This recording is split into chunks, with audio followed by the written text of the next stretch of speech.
প্রায় 115 বছরের প্রাচীন একটি কাব্য গীতাঞ্জলি। এই কাব্যের মধ্যে রবীন্দ্রনাথ এমন কি ভাবনা বীজ রেখে গেছিলেন যা আজকের দিনে আমাদের কাছে প্রাসঙ্গিক হয়ে উঠতে পারে। সেখানে এমন কি কোনো চেতনা রয়েছে যা আমাদের আজকের যাপনকে, আজকের বেঁচে থাকাকে আরও অর্থময় এবং সুন্দর করে তুলতে পারে। প্রাচ্য পাশ্চাত্য সমালোচকদের নানান সমালোচনা রয়েছে এই কাব্যগ্রন্থকে নিয়ে এবং নানান তত্ত্বকথাও প্রচলিত রয়েছে। সেই সমস্ত কিছুকে দূরে সরিয়ে আমরা যদি নিজেদের জীবনের প্রেক্ষিতে দেখার চেষ্টা করি এই কাব্যগ্রন্থকে, এই কাব্যের কবিতাগুলোকে, যা সুরের মাধ্যমে গীতও হয়, সেই কবিতাগুলোর মধ্যে আমরা কি পেতে পারি।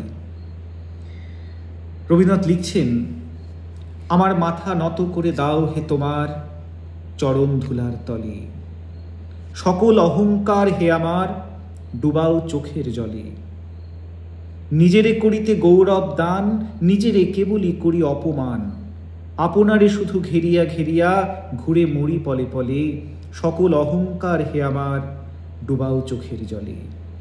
এই গীতাঞ্জলি কাব্যের অনেক কবিতার মধ্যে আমরা দেখি কবিতার অহংকারের ছিটে ফোঁটাটুকু নিজের মধ্যে রাখতে চাইছেন না। এখন অহংকার বলতে আসলে কি বোঝায়? অহংকার মানে শুধু এটা নয় যে আমি অন্যের তুলনায় শ্রেষ্ঠ, এটা অহংকারের একটা স্থূল দিক মাত্র। কিন্তু অহংকার জিনিসটা আরও সূক্ষ্মভাবে আমাদের মনের নানান জটিল স্তরে সেটা কাজ করে। যেমন রবীন্দ্রনাথ লিখছেন, নিজেরে করিতে গৌরব দান, নিজেরে কেবলই করি অপমান। আমরা প্রতিটা মুহূর্তে জীবনে আমাদের নিজেদেরকে গৌরব দান করতে গিয়ে আসলে আমাদের সহনাগরিককে এবং আমাদের সহযোদ্ধাদের, তাদের কৃতকর্মকে, তাদের সৃষ্টিকে অবহেলা করি বা তাদের প্রতি উদাসীন থাকি। সেটাও আসলে অহংকারেরই নামান্তর মাত্র। রবীন্দ্রনাথ বলেন, সেই অহংকারের লেশটুকু যেন তার মধ্যে না থাকে এবং সেই প্রার্থনা কার কাছে? সেই প্রার্থনা তার সেই ঈশ্বরের কাছে, তার প্রভুর কাছে। সকল অহংকার হে আমার ডুবাও চোখের জলে, আমারে না যেন করি প্রচার আমার আপন কাজে, তোমারই ইচ্ছা করো হে পূর্ণ আমার জীবন মাঝে। আজকের দিনে এই বিজ্ঞাপনের যুগে যা দাঁড়িয়ে, সামাজিক মাধ্যমের যুগে দাঁড়িয়ে আমরা প্রতিটা মুহূর্তে চেষ্টা করি নিজেদের কাজকে বিজ্ঞাপিত করতে। সামান্য কিছু করলেও সেটা আমরা জাহির করতে চাই। রবীন্দ্রনাথ সেই অহংকারের লেশমাত্র নিজের কাজের মধ্যে, নিজের চেতনার মধ্যে রাখতে চান না। যাচি হে তোমার চরম শান্তি, পরাণে তোমার পরম কান্তি, আমারে আড়াল করিয়া দাঁড়াও হৃদয় পদ্মতলে। সমস্ত কর্মের আগে যেন ঈশ্বরের ইচ্ছে, প্রভুর ইচ্ছে, সেই ইচ্ছেটাকেই তিনি প্রাধান্য দিচ্ছেন এবং নিজের ইচ্ছেটাকে আড়াল করে রাখার চেষ্টা করছেন। দ্বিতীয় বিষয়, জীবনকে গ্রহণ করতে হবে তার সমগ্রতায়। শুধুমাত্র প্রাপ্তিটুকুই জীবনের একমাত্র মূল্যবান বিষয় তা কিন্তু নয়। প্রাপ্তি যতটা মূল্যবান, অপ্রাপ্তির মূল্যও ঠিক ততটাই। অপ্রাপ্তিকে যখন আমরা সহজভাবে, সুন্দরভাবে, অর্থপূর্ণভাবে গ্রহণ করতে পারবো, ঠিক তখনই কিন্তু জীবনকে এক সমগ্রতায় গ্রহণ করতে পারবো। তাই রবীন্দ্রনাথের মতো কবির পক্ষে এই কথা বলা সম্ভব হয়, আমি বহু বাসনায় প্রাণপণে চাই, বঞ্চিত করে বাঁচালে মোরে, বঞ্চিত করে বাঁচালে মোরে, এ কৃপা কঠোর সঞ্চিত মোর জীবন ভরে। আমরা সেই সমস্ত বিষয়কে মূল্য দিই যে বিষয়গুলোর পিছনে আসলে কিছু শুল্ক ব্যবহৃত হয়, কিন্তু নিঃশুল্কভাবে যেটা পাই প্রকৃতির থেকে, যেমন আকাশ, আলোক, আমাদের এই শরীর, আমাদের মন, প্রাণ, এই সমস্ত কিছুই আমরা নিঃশুল্কভাবে পেয়েছি ঈশ্বরের থেকে, প্রকৃতির থেকে। কিন্তু সেই নিঃশুল্ক দানের মূল্য আমরা বুঝি না। আমরা শুধুমাত্র অর্থ দিয়ে, শুল্ক দিয়ে যেটুকু কিনি, সেই বাস্তবের তুচ্ছাতিতুচ্ছ বিষয়গুলোকে আমাদের কাছে খুব মূল্যবান বলে মনে হয়। রবীন্দ্রনাথ সেই জায়গাটাকে অস্বীকার করে বলেন, না চাহিতে মোরে যা করেছ দান, আকাশ, আলোক, তনু, মন, প্রাণ, দিনে দিনে তুমি নিতেছ আমায় সে মহাদানেরই যোগ্য করে, অতি ইচ্ছার সংকট হতে বাঁচায় মোরে। অর্থাৎ আমাদের অতি ইচ্ছা, অতি আকাঙ্ক্ষাগুলো জীবনের এই গভীর প্রাপ্তিগুলোর মূল্যকে ভুলিয়ে রাখে। তাই আমাদের ভিতরে জেগে থাকে এক বিষাদ, হতাশা। রবীন্দ্রনাথ আমাদেরকে সে হতাশা থেকে মুক্তির পথ দেখান। তিনি ঈশ্বর বিশ্বাসী, অবশ্যই ঈশ্বর বিশ্বাসী, কিন্তু ঈশ্বর বিশ্বাসী হতে গিয়ে কখনো আত্মনির্ভরতার জায়গা থেকে নিজেকে বিচ্যুত করেননি, বরং ঈশ্বর বিশ্বাস এক হাতে রেখেছেন এবং আরেক দিকে রেখেছেন তার আত্মনির্ভরতা, তার আত্মবিশ্বাস। যে কারণে রবীন্দ্রনাথ লেখেন, বিপদে মোরে রক্ষা করো, এ নহে মোর প্রার্থনা। কবি কখনোই প্রার্থনা করেন না যে বিপদ থেকে আমাকে রক্ষা করুক সেই ঈশ্বর, সে ভগবান। বিপদে আমি না যেন করি ভয়, দুঃখ তাপে ব্যথিত চিতে নাই বা দিলে সান্ত্বনা, দুঃখে যেন করিতে পারি জয়। অর্থাৎ দুঃখে আমি তোমার সান্ত্বনা চাই না, তুমি যদি আমাকে সান্ত্বনা নাও দাও, তুমি যেন আমাকে সেই দুঃখকে জয় করার শক্তিটুকু দিও, বিপদকে যেন আমি ভয় না পাই। নিজের সহায় মোর না যদি জুটে, নিজের বল না যেন টুটে, সংসারেতে ঘটিলে ক্ষতি, লোভিলে শুধু বঞ্চনা, নিজের মনে না যেন মানি ক্ষয়। সংসারে হয়তো বাইরের দিক থেকে অনেক আঘাত আসবে, অনেক জটিলতা আসবে, অনেক অপ্রাপ্তি আসবে, কিন্তু যদি আমাদের অন্তরটা পূর্ণ থাকে তাহলে সেই সমস্ত অপ্রাপ্তির আঘাতকে আমরা সহজেই জয় করতে পারি। এই গীতাঞ্জলির আরেকটি কাব্যে এই বিষয়টি রয়েছে, যেখানে রবীন্দ্রনাথ আসলে বলতে চান, যদি আমরা আমাদের অন্তর থেকে পূর্ণ হয়ে উঠতে পারি, সেই পূর্ণতা কোথা থেকে আসবে? সেই পূর্ণতা আসবে ঈশ্বরের সঙ্গে, অনন্তের সঙ্গে সংযুক্ত হওয়ার বোধ থেকে, সংযুক্ত হওয়ার আকাঙ্ক্ষা থেকে। সেই যদি অন্তর পূর্ণ থাকে তাহলে বাইরের অপূর্ণতাকে আমরা সহজেই জয় করতে পারবো। যেটা আরেকটি কবিতাতে তিনি বলছেন, আছে আমার হৃদয় আছে ভরে, এখন তুমি যা খুশি তাই করো। অর্থাৎ এই যে নিয়তি যাকে বলা হয় বা ভাগ্য যাকে বলা হয়, সে তো প্রতি মুহূর্তেই আমাদেরকে এক পরীক্ষার মধ্যে রেখেছে। জীবন একটা পরীক্ষার আগার, আমাদেরকে প্রতি মুহূর্তে পরীক্ষা দিয়ে চলতে হয়। কবি বলেন, আছে আমার হৃদয় আছে ভরে, এখন তুমি যা খুশি তাই করো, এমনই যদি বিরাজ অন্তরে, বাহির হতে সকলই মোর হর। তুমি বাইরে থেকে আমার সবকিছু হরণ করতে পারো, আমাকে নিঃস্ব করে তুলতে পারো, কিন্তু যদি তুমি তোমার চেতনায় আমার মনটা পূর্ণ থাকে তাহলে আমি কোনো ক্ষয়কেই ক্ষয় বলে মানব না। সংসারেতে ঘটিলে ক্ষতি, লোভিলে শুধু বঞ্চনা, নিজের মনে না যেন মানি ক্ষয়। সে কথাই বলছেন এই কবিতাতেও, এমনই যদি বিরাজ অন্তরে, বাহির হতে সকলই মোর হর। সব পিপাসার যেথায় অবসান, সেথায় যদি পূর্ণ করো প্রাণ, তাহার পরে মরুপথের মাঝে উঠে রৌদ্র উঠুক খরতর। তৃতীয় বিষয়, আমাদের প্রতিদিনের অভ্যস্ত যে জীবনযাপন, অভ্যস্ত যে চলার পথ, একই রকম কর্মের যে চক্র, সেখানে আমাদের চেতনা চাপা পড়ে যায়, চেতনার যে উজ্জ্বলতা সেটা চাপা পড়ে যায়। যে কথা কিন্তু পাশ্চাত্যের এক মহৎ শিল্পী পিকাসো বলেছিলেন, যে শিল্প আসলে কি?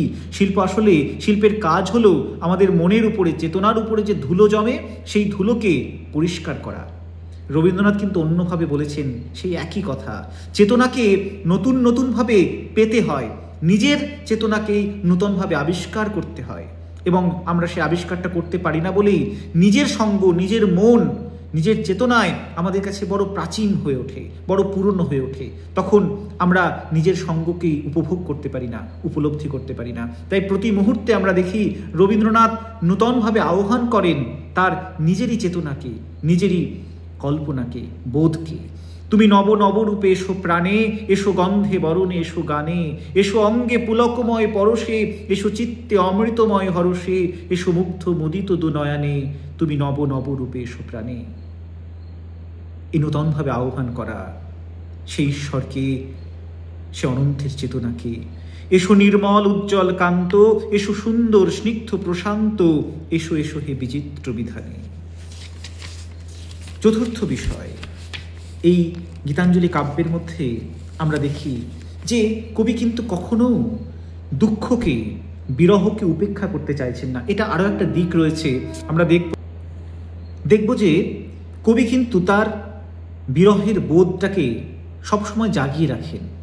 বিরহ থেকে মুক্তি চাইছেন, আবার একদিক থেকে বিরহ থেকে মুক্তি চাইছেন না।